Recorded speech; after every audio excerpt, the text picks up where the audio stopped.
Saudi Arabia, ally or enemy? I sometimes call them frenemy. For years, that question was asked in Washington, but only in private. Few would have predicted it being openly debated and on the floor of the U.S. Senate, no less. And now the Obama administration is warning that an already strained relationship is going to get much worse.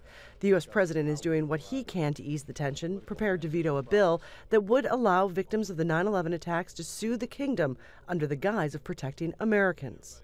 The United States government, U.S. service members, U.S. diplomats, and even potentially U.S. companies are at risk of being hauled into court in countries all around the world.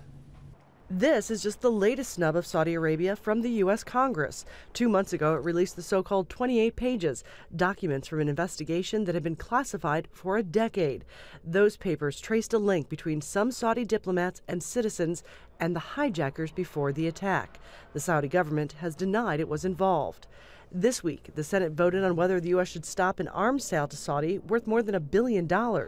Proponents cited human rights concerns and the war in Yemen, which the U.S. is enabling. We give them targets that they should stay away from because they are key parts of routes to bring humanitarian relief into a country that is ravaged by famine. And they still hit those targets, even after we've told them to stay away.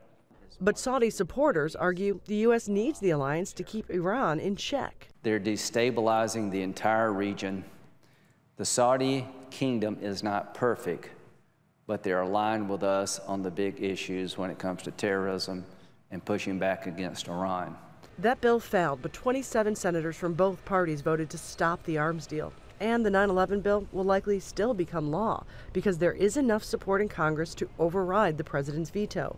Saudi Arabia has noticed this very visible shift and in response has poured millions of dollars into the lobbyists that work on this street. At the same time, they've issued a warning, one senior official saying if the 9/11 bill becomes law, Saudi Arabia will sell hundreds of billions of dollars in U.S. treasuries and assets, a move that is unlikely to make them any more friends in Washington.